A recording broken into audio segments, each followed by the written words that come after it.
धर्मम कर्म निबहरणम। अब एक गाना में एक जगह निबहरणम लिखा है, व लिखा है, एक जगह व लिखा है ना? आप इसमें क्या लिखा है? व ना?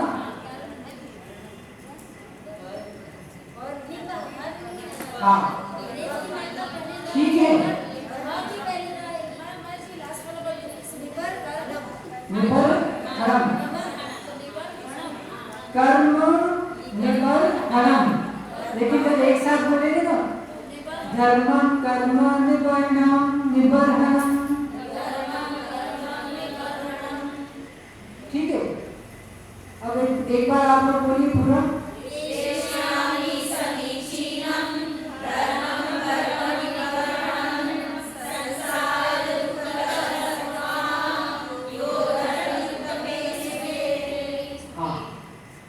देखो बहुत अच्छी गाथा है। आज से हमारे जीवन में जो हम कई सालों से, 20 सालों से करते आ रहे हैं, वास्तव में वो क्यों किया जा रहा है? आप लोग पूजा करते हैं, अभिषेक करते हैं, भगवान के दर्शन करते हैं, अच्छे भाव रखते हैं, तो क्यों रखते हैं? कोई बताएगा? कर्मों की निर्जरा के लिए और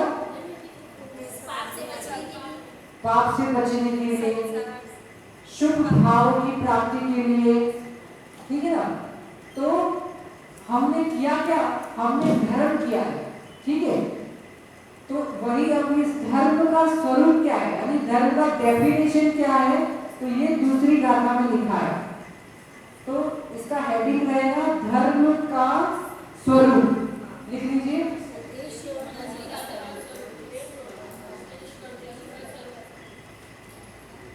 धर्म का स्वरूप इतना लिख लीजिए, और गाथा आप घर से लिख के लाएंगे। हाँ लाए ना? कितने लोग लगे हैं? ठीक है, तो आज कोशिश करना आप लिखने की।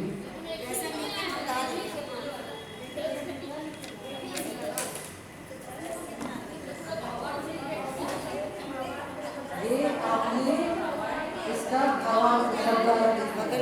उसके बगल में सेकंड आपने कहा था ऐसे लिख के लेगा तो लिया। ये अच्छा आपने ऐसे दिखाई दिया? हाँ नहीं, मैंने ऐसे नहीं लिखना है, इसको ना ऐसा नहीं लिखना है। एक मैंने ये कहा था एक लिखना फिर जगह छोड़ना।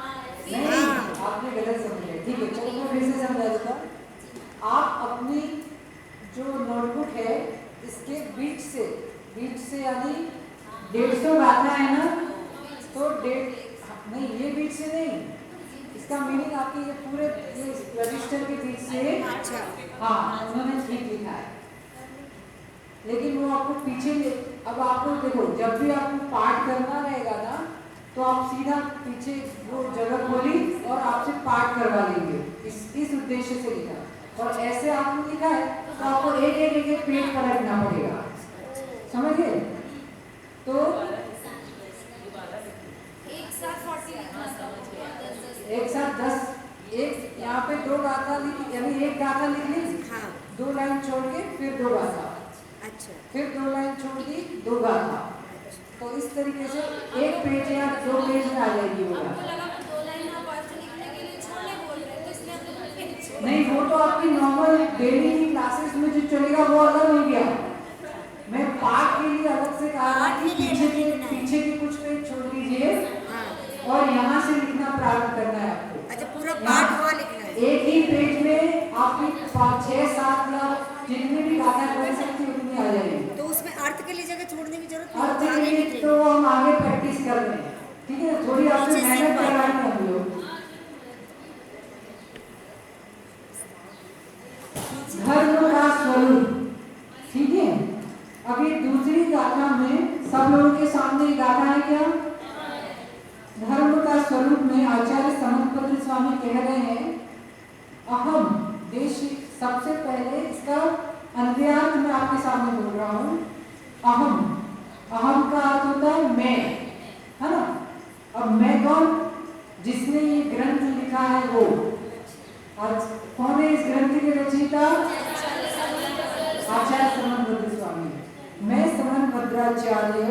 फिर कर्म निवारणम, कर्मों का विनाश करने वाले, ठीक है। समीचीनम धर्मम, समीचीन धर्म, समीचीन धर्म यानी श्रेष्ठ धर्म या सही धर्म, है ना, सच्चे धर्म को देशयामी कहता हूं। देशयामी का अर्थ क्या है? देखो आपको संस्कृत भी सिखाई जा रही है, ठीक है। जो, अब यह यानी जो, सत्वान, सत्वान, सत्व कहा जाता है ना, सत्व, प्राणी, जीव, जंतु और सत्व। तो सत्व का अर्थ होता है जीव, सत्वान, जीवों को संसार दुखतः, संसार के दुखों से, उद्धृत्य यानी निकालकर, उद्धृत्य निकालकर, उत्तम सुखे, स्वर्ग मोक्ष आदि के श्रेष्ठ सुख में धरता है, पहुंचाता है, वह सच्चा धर्म है। यानी सच्चा धर्म क्या होता है, तो वो मैं बताने वाला हूं। इस ग्रंथ में आपको क्या समझाया जाएगा? सच्चे धर्म का स्वरूप। अब इस गाथा में उन्होंने यही बताया कि जो राइटर है, जो लेखक है, वह कर्मों से का विनाश करने वाले सच्चे धर्म को कहेंगे। अब वो सच्चा धर्म का, सच्चे धर्म को एक नोटबुक और पेन ले आइए चाहिए तो अंदर से। सच्चा धर्म कैसा होता है? जो प्राणियों को दुख से निकालकर सुख में पहुंचा दे, वह सच्चा धर्म है। तो हम सब धर्म कर रहे हैं, तो आप लोगों को सुख की अनुभूति होती है या नहीं होती है? होनी चाहिए, ठीक है ना। सुख की अनुभूति होना, यही आपको धर्म क्रियाओं का फल है। क्रियाएं करना भिन्न विषय हो गया। क्रियाएं की क्यों जाती है? भाव उपयोग की शुद्धि के लिए, भाव शुद्धि के लिए। यानी आप भगवान को आगे चढ़ा रहे हो, तो कभी आपने नहीं चढ़ाया तो ऐसा हुआ क्या भगवान आपको डांट रहे हैं, या आप भी भगवान की स्तुति कर रहे हो तो भगवान आपसे बहुत प्रसन्न हो रहे, ऐसा हुआ क्या? ऐसा क्यों नहीं हुआ? क्योंकि हमारे भगवान वीतरागी हैं, दर्पण की तरह। दर्पण के सामने कोई अच्छा भी बोल जाए तो भी दर्पण कुछ नहीं, रिएक्शन नहीं देगा, और बुरा भी कह दिया तब भी रिएक्ट नहीं देगा। यही समन्वत स्वामी ने एक स्वयंभू स्तोत्र लिखा। कल परसों मैंने कथा सुनाई थी ना आपको, तो स्वयंभू स्तोत्र में उन्होंने यही चीज लिखी है कि न विद्यानाथ विवांत देवे, यानी हे प्रभु, आप न तो किसी की स्तुति से खुश होते हो और ना किसी की निंदा करने से दुखी होते, इसीलिए हम आपको नमस्कार करते हैं। आप देखोगे कि बहुत बार हम किसी की प्रशंसा करके वो खुश हो गया, किसी को डांट लगा दी तो दुखी हो गया, तो कुछ समय तक तो आपको ठीक लगेगा, लेकिन कुछ समय बाद कैसा लगता है? परेशान, वजन लगता है, ठीक है। तो अब भगवान और रागी और वीतरागी में यही तो अंतर है। हम भगवान के सामने अपनी सारी बातें कह देते हैं। आपने विनय पाठ पढ़ा है ना, तो विनय पाठ में क्या रहता है? मेरी तो से बनी यात्री कर उपकार। भगवान इस दुनिया में हमारी किसी से बनी नहीं हुई करते, ऐसा कोई बना ही नहीं जिससे हमारी पूरी तरह अच्छे से बन सके। इसलिए हम हमारी जो भी मन की बातें मैं आपसे कहने जा रहा। फिर आदिनाथ भगवान की पूजा की आपने, क्या किया? जो आपने दुखों को सहन किया था, नरक गति में था, सब लोगों ने पूजा की है नहीं की? तो नरक गति में मैंने ये दुख पाए बोलते ना। फिर मनुष्य में ऐसा हुआ, बोलते ना, देखियो जंत्री में तार हो, मारी दीन तरनी सुनो भी। तो ये क्या है? ये आप भगवान से कम्युनिकेशन कर रहे हो, उनसे बात कर रहे हो। अपनी बात कहने से मन हल्का हो जाता है। तो इसीलिए जो भी धर्म की क्रियाएं हैं वास्तव में अपने मन को हल्का करने के लिए, भावों की विशुद्धि के लिए की जाए।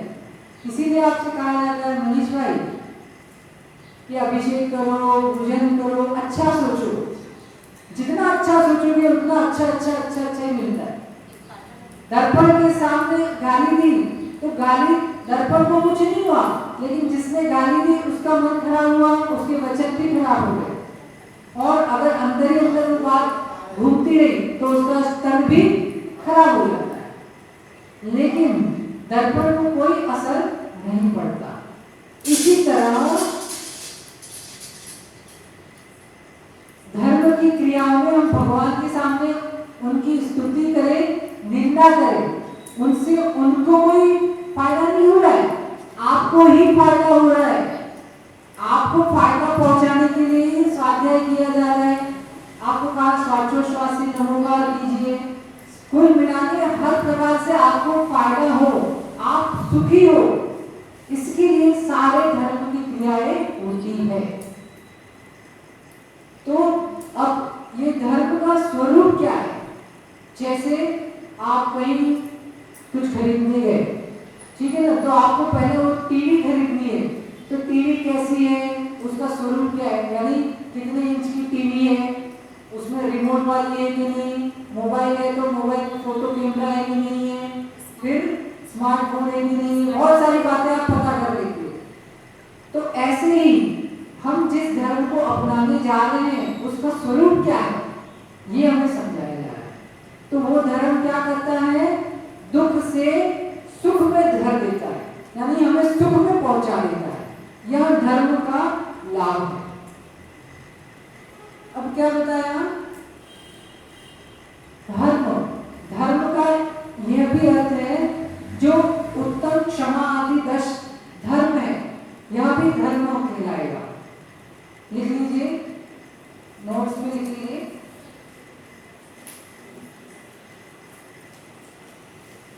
एक गाथा आती है कार्तिकेय प्रेक्षा में, लिखने में थोड़ी मेहनत लगती है, लेकिन मैं आपके लिए इजी कर दूंगा।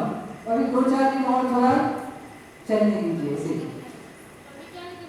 अभी आप एक गाथा में सुनाता हूँ। रणत्यंच धर्मो, यानी रत्नत्रय जो है वह धर्म है। सम्यक दर्शन लिखिए, सम्यक दर्शन, सम्यक ज्ञान और सम्यक चारित्र।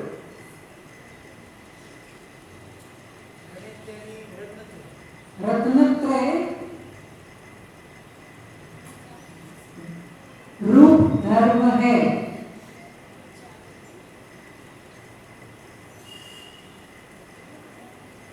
ठीक है, ये एक हो गया। अब दूसरा धर्म क्या है? तो दूसरा जो उत्तम क्षमादि बोलते हैं ना, उत्तम क्षमा, उत्तम मार्ग, आर्जव, सत्य, शोच, तो ये क्या है? आपने कभी अच्छे से समझा क्या? उत्तम देखो, उत्तम क्षमादि 10 लक्षण रूप धर्म है।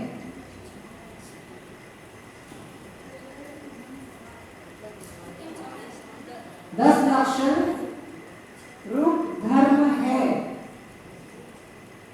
यानी उत्तम क्षमादि 10 लक्षण रूप हमारे परिणाम, आगे ये भी लिखो, हमारे परिणाम धर्म है। सेकंड हो गया, नहीं सेकंड में, यानी जो बोला ना, अब यही तो समझा रहा हूँ मैं आपको। अब यही बोला ना, मैं आपको इधर समझाऊंगा, आप उधर देंगे, तो देखना। जैसे हम परिषद बनाते हैं तो परिषद में 10 धर्म होते हैं। पहला धर्म कौन सा है? तो उत्तम क्षमा कौन से भगवान की प्रतिमा में है या कौन से जिम्मानी में? नहीं, ये हमारे में ही है। क्षमा किसमें होगी? ये तो जड़ वस्तु है, इसमें थोड़ी होगी, इस पेन में थोड़ी क्षमा है। हम गलती करते हैं या किसी अन्य से गलती होती है तो उसको भूल जाना, ये क्या हो गया? उसको क्षमा कर दिया हमने। ठीक है, तो ऐसे ही उत्तम क्षमा के साथ फिर मार्ग हो गया, फिर आर्जव हो त्याग आकिंचन ब्रह्मचर्य, ये हम आगे और इसका स्वरूप और आगे समझेंगे धीरे धीरे। तो ये 10 धर्म रूप जो जीव के परिणाम है, ये भी धर्म है। अब ये धर्म आवश्यक नहीं है मंदिर में ही हो, समझ गए? ये तो आपके घर में भी हो सकता है, ठीक है ना? जैसे मैंने आपको बताया था, खाना खाते के बाद आपने सब कुछ हो गया और आपने एक क्रायोजन कर लिया, तो ये क्या हुआ? अपने मन में एक बार भाव आया कि हमने अग्नि जलाई, ठीक है, हमने छोटी छोटी जो हिंसा हुई वो तो करनी ही पड़ती है। शावक एक देश हिंसा का त्यागी रहता है, सर्वदेश नहीं रहता। तो लेकिन फिर भी अपन भाव तो कर सकते ना, भाव की विशुद्धि बनेगी कि इन जीवों की हिंसा हुई, उससे जो भी दोष हुआ उसके लिए हम ये कायोत्सव करें, है ना? कोई चींटी मर गई, कोई मेंढक के ऊपर नीचे पैर चला गया, तो इन सबके दोषों के निराकरण के लिए हम अपनी आत्मा को सुखी करने के लिए ये सब करते हैं।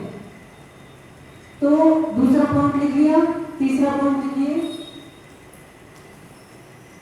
धम्मो दया विशुद्धो। धम्मो दया विशुद्धो।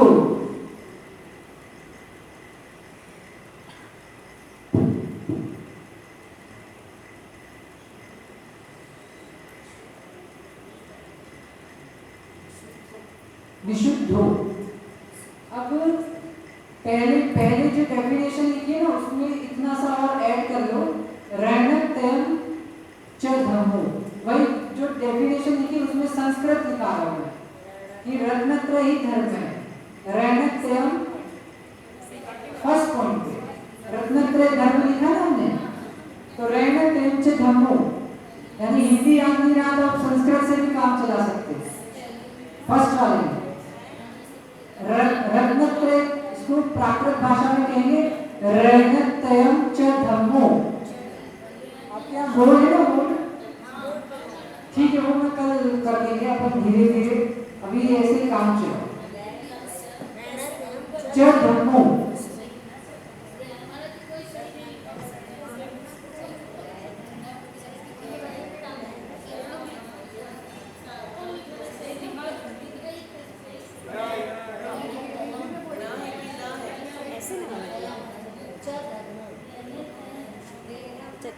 सब कुछ दिख रहा है। रैणत्यम च धम्मो, ये प्राकृत भाषा में लिखा है, जिसका अर्थ आपने ऑलरेडी लिख लिया है।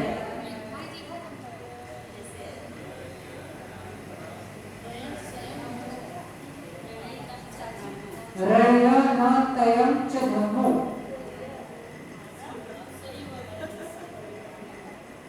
आपका पूरा मस्तिष्क लिखने में और कॉम्प्लिकेशंस में चला जाएगा, धीरे धीरे हम इसको सेट करेंगे, ठीक है?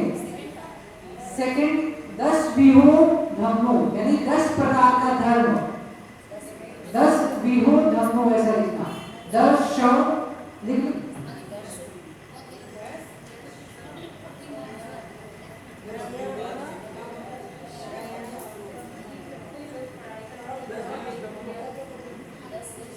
सोचो आपके बच्चे बेचारे कितनी मेहनत करते होंगे। 10 विहो धम्मो, यहाँ पे स भी लिख सकते, यानी प्राकृत में 10 श तो स लिख सकते, 10 स लिख लीजिए इसको। स आपका सकार का स।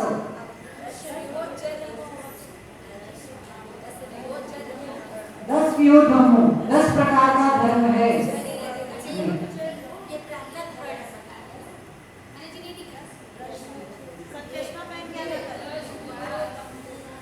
देख लो,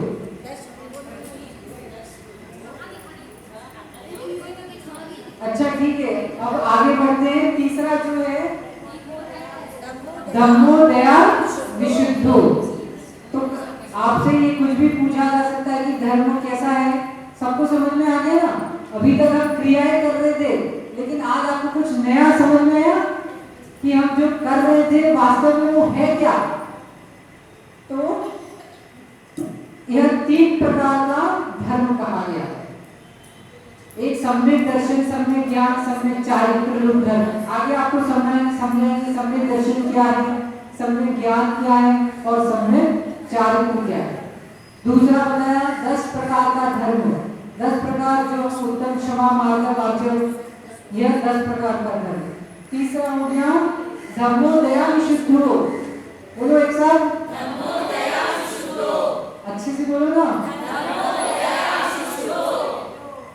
यानी धर्म वही है जो दया से विशुद्ध हो। आज से आपके भाव थोड़े दया में हो जाएंगे, ये सुन रहे।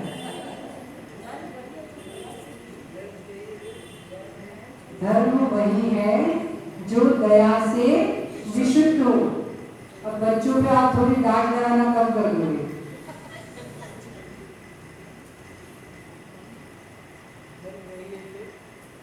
दया से विशुद्ध हो, लिख लिया। अब ये जो हमने धर्म सीखा, सबसे पहले तो समुद्रभद्र स्वामी ने बोल दिया कि भाई मैं आपको ऐसा धर्म सिखाऊंगा कि दुख से सुख में पहुंचा दे जो आपको, ठीक है। अब वो धर्म कहाँ मिलेगा? किसी किराना की दुकान में मिलेगा क्या? मंदिर में मिलेगा क्या? मंदिर में धर्म के निमित्त साधन मिलेंगे। धर्म तो हमारे अंतरंग में ही है, ठीक है ना। तीर्थों में धर्म, कोई तीर्थों में धर्म मान रहा है। देखो ये मैं आपको दो दृष्टि होती है, आप सामान्य कोई भी बात को कहने की दो दृष्टियां होती है। एक तो व्यवहार की दृष्टि, व्यवहार यानी मिक्स। जैसे आप लोग रोटी बनाते हो तो आटा रहता है, आटा रहता है गेहूं का आटा, ठीक है। आपको बोले आटा बांध लिया गया तो आप लोग बोलते बांध लिया, ठीक है। तो वो क्या हो गया? व्यवहार दृष्टि से कहा।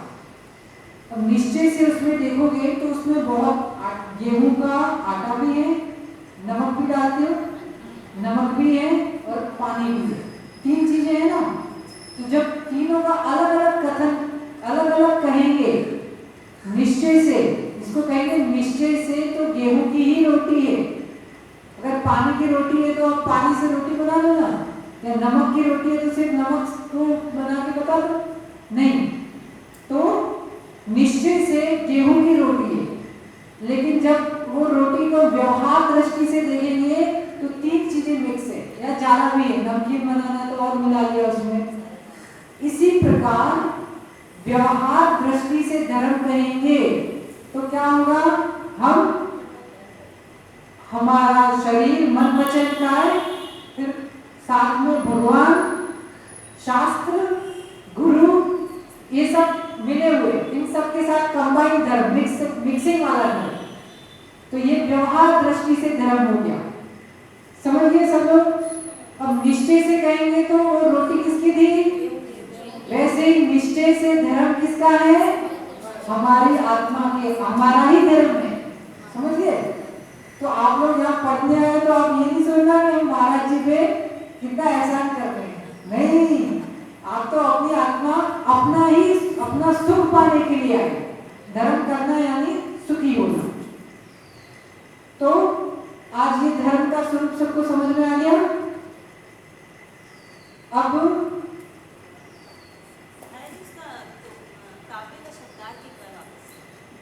किसका शब्दार्थ?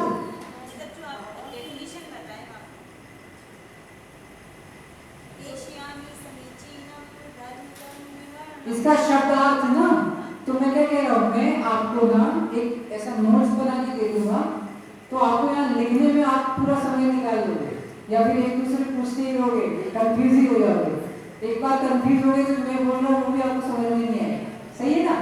तो आपको रेडीमेड, आप बच्चों को पढ़ाते भी हो, उनके मोबाइल्स में आजकल वो पढ़ाते हैं, तो देखो कितना एडवांस तरीके से पढ़ाते हैं, नोट्स बना के रेडी करके देंगे, ताकि बच्चों को क्या करना है, सिर्फ दिमाग लगाना है, समझना है, वो वहाँ पे लिखने को भी नहीं बोलेंगे आप। तो इसी तरह इसको आप समझना, इसको एक प्रिपेयर करके आपके पास पहुंच जाएगा, ठीक है। अब यहाँ धर्म के लिए लिखा है, धर्म धर्म आत्मा का स्वभाव है, पर लिखना नहीं है। पर द्रव्यों में आत्मबुद्धि छोड़कर अपने ज्ञाता दृष्टा रूप स्वभाव का श्रद्धान अनुभव और ज्ञायक स्वभाव में ही प्रवर्तन रूप जो आचरण है वह धर्म है। यहाँ इन्होंने निश्चय दृष्टि से कहा है। निश्चय दृष्टि भी बताएगा, सिर्फ गेहूं की रोटी, इसका मतलब व्यवहार छोड़ के मत बैठ जाना, बोले सब कुछ तो मेरी आत्मा में है, फिर मैं मंदिर क्यों, फिर मैं क्यों शास्त्र, क्यों महाराज जी को आहार दान आदि क्रियाएं करूं। नहीं, सिर्फ निश्चय से काम नहीं। जैसे कोई पक्षी है, तो पक्षी कितने पंखों से उड़ता है? 2 पंखों से उड़ता है। अगर एक पंख काट दिया जाए तो उड़ेगा क्या? बस वैसे ही हमारी 2 दृष्टियां हैं, एक निश्चय की दृष्टि और एक व्यवहार की दृष्टि। तो इन दोनों दृष्टि के सहारे ही हम अभी धर्म के मार्ग पे आगे बढ़ सकते। अब जैसे अब से कोई व्यक्ति ऐसे भी हैं हमारे बीच में, आपको देश में मिल जाएंगे, जो मात्र निश्चय को ही मानते। कोई ऐसे हैं जो मात्र व्यवहार को ही मानते हैं। तो कोई यात्रा में जा रहे हो आप लोग, मनीष भाई तुम तो हमारा प्रधान श्रोता हो, यात्रा में जा रहे हो और यदि आपको एक एकाक्षी यानी एक आंख वाला मिल जाए काना, तो आप अशुभ मान करके वो वापस आ जाते हो। शायद आप लोगों को पता होगा, नहीं पता है, किसी को नहीं पता है। ये तो सामान्य पुरानी रूढ़ियां है कि जाते समय दही चावल खिलाएंगे, करते ना बच्चे जा रहे तो, या फिर दही शक्कर, सॉरी। फिर जाते समय जैसे आप कहीं यात्रा को जा रहे हो और कोई काना दिख जाता था तो वापस आ जाते थे। वापस यानी उसको अशुभ, थोड़ा सा अशुभ, यानी मंगल नहीं माना जाता ऐसा। हाँ, ये कुछ देखो, हम आपको मूल रूप से सिद्धांत समझा रहे हैं। इसका मतलब ये नहीं कि कल मंदिर आ रहे आपको कोई दिख गया तो आप मंदिर में नहीं, ठीक है ना। दोनों तरीके से समझाना पड़ता है। उदाहरण तो यानी जो नए धर्म में प्रवेश कर रहे हैं उनको उदाहरणों के माध्यम से, एग्जाम्पल से समझाया जाता है। तो वैसे ही लोक में बोल रहा हूँ कि कोई यात्रा करने जा रहा है, एक दृष्टि वाला दिख जाए तो उसे अमंगल कहा जाता है। वैसे ही इस धर्म के मार्ग पे हम यात्रा कर रहे हैं और एक दृष्टि को ही लेके चलेंगे कि हम तो मात्र स्वाध्याय करेंगे, है ना, और ध्यान करेंगे। पूजा अभिषेक से तो हमें कोई मतलब नहीं। यानी मानना आप कर पाओ या ना कर पाओ ये अलग विषय हो गया, लेकिन मान्यता में तो यही मानना कि ये भी सही है। करना आपकी जितना आपका श्रद्धा है, आपकी शक्ति है तदनुसार, ठीक है। तो इसी तरह व्यवहार दृष्टि और दूसरी दृष्टि लिख लो, दो दृष्टियां। हाँ देखो, वस्तु को समझने की,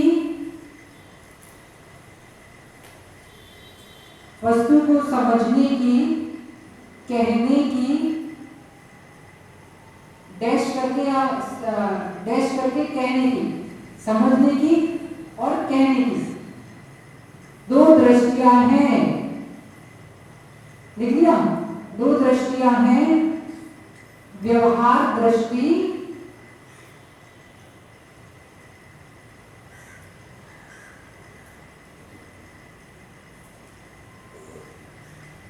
और निश्चय दृष्टि।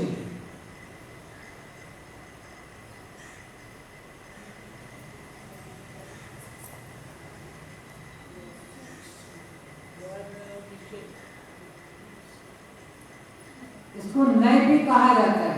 नय का मतलब हो गया कि आपकी भाषा में आर्ट ऑफ स्पीकिंग, आलाप पद्धति, कहने की शैली, बोलने की कला। किस नय से बोलते ना, हमने तो, अरे आपको गलतफहमी हो गई, आप कोई बात करते हैं कभी कभी बोलते ना आपको गलत फहमी हो गई, मैंने तो इस मतलब से कहा था, तो आपने सामने वाले ने दूसरी नए से या दूसरी दृष्टि से समझ लिया और आपने दूसरे नए से या दूसरी दृष्टि से कहा। तो नए का मतलब ही हो गया कहने का, कथन करने की शैली, पद्धति या दृष्टि। ठीक है, तो ये दूसरी गाथा का ये अर्थ हो गया।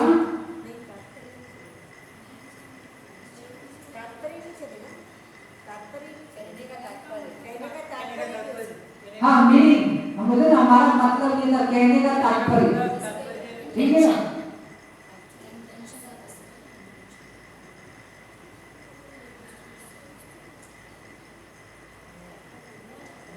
अब तीसरी गाथा लिख लीजिए, एक पेज यानी हाँ इधर ही तीसरा करके लिख लीजिए।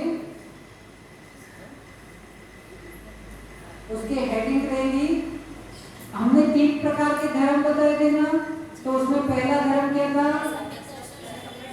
हाँ, यानी जो आत्मा का स्वभाव रूप धर्म है वह कौन सा है? सम्यक दर्शन, सम्यक ज्ञान, सम्यक चारित्र।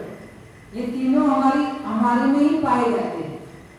तो लिखिए आत्मा का, यानी लिखिए उत्तम सुख का कारण, उत्तम सुख का कारण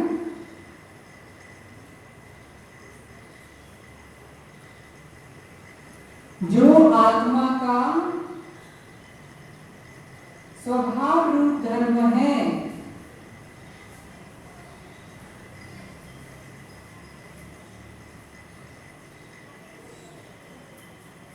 उसे कहते हैं, हाँ, स्वभाव रूप धर्म है उसे कहते हैं। यानी ये भूमिका बना दी, उनको तीसरी गाथा कहनी है तो पहले थोड़ी भूमिका बना दी। आप बच्चों को समझाते हो तो थोड़ा भूमिका बनाते हैं कि नहीं? हाँ, लेकिन कभी कभी बच्चे आपको बना देते हैं, सही है कि नहीं? कैसे? जैसे एक माँ ने क्या किया, लड्डू है बहुत सारे और वो लड्डू बच्चे को खाने देने थे, तो दिन में सुबह में आए और एक लड्डू खाने को दे दिया। ठीक है, अब दे दिया और बच्चा बोलता है कि मुझे दूसरा और चाहिए, तो क्या बोलती है माँ? हवा ले गया। हवा यानी बाबा ले गया, अपन बोलते ना सामान्य भाषा। तो अब माँ ने क्या किया, ठीक है माँ रख दिया और वो मंदिर चली गई। मंदिर चली गई, मंदिर से वापस आई। अब उसने आई रसोई में, उसने देखा डब्बा खुला, ये चलो हमारा घर का व्रत था तो आज हम भी कर ले। तो उसने डब्बा खोला और लड्डू रहे सारे के सारे जितने उसमें थे। तो अब उस बच्चे से पूछा कि भैया उसमें लड्डू थे बहुत सारे, कहाँ गए? तो क्या बोला कि आपने कहा था ना हुआ नहीं गया, तो हुआ नहीं गया। समझ गए ना? तो ऐसे यानी ये बता रहे कि कभी कभी हम समझाने के लिए भी जो मायाचारी करते हैं वो हम पे ही भारी पड़ जाते हैं। तो जो तीसरी गाथा है, सदृष्टि ज्ञान वृत्तानि धर्मं धर्मेश्वराविदु यदीय प्रत्यनीकानि यदीय प्रत्यनीकानि भवन्ति भवपद्धति सदृष्टि ज्ञान वृत्तानि धर्मं धर्मेश्वराविदु यदीय प्रत्यनीकानि भवन्ति भवपद्धति। ये तीसरी गाथा है, इसका अर्थ और इसकी जो व्याख्या है वो हम कल, आज आपका समय हो गया है, आप समय पे आएंगे तो और आपको आनंद आएगा, है ना? फिर वो 5-10 मिनट तो भूमिका में ही लग जाते हैं। 2:40 से क्लास चालू हुई है वास्तव में, क्योंकि 2:35 से, सॉरी, हाँ, तो 5 मिनट गए ना आपके, तो आप 5 मिनट 2 मिनट पहले आने का ट्राई कीजिए। ठीक है, आपका टाइम है 2 बज के 28 मिनट का अच्छा कल से, ठीक है ना। देखो ये एक अपन से धर्म का कार्य कर रहे हैं, मंगलाचरण कर रहे हैं, मंगल आचरण। स्वाध्याय भी क्या है? मंगल आचरण। अभिषेक भी कर रहे हैं तो क्या है? मंगल आचरण। तो मंगल आचरण में कैसे होता है? मैं आपको ये नहीं कह रहा हूँ कि आप भी ऐसा करने लग जाओ, कि वो भैया है जो अभिषेक करने वाले हैं, हम लोग अंदर रहते हैं तो वो आते हैं, नमस्कार निवेदित करते हैं और गुरु को लेवा जाते हैं, बराबर। यानी ये क्या है? शिष्टाचार का परिपालन, है ना। अब क्लास में गुरु जी तो आ गए, चेले नहीं आए तो बनेगा क्या काम? नहीं। तो अपन को दोनों संभालना है, व्यवहार में भी संभालना है, निश्चय में भी संभालना है। निश्चय में से आपके ज्ञान की वृद्धि हो रही है अंदर ही अंदर, और व्यवहार में हमें देव शास्त्र गुरु का विनय आदि का भी ध्यान रखना है, ठीक है। भगवान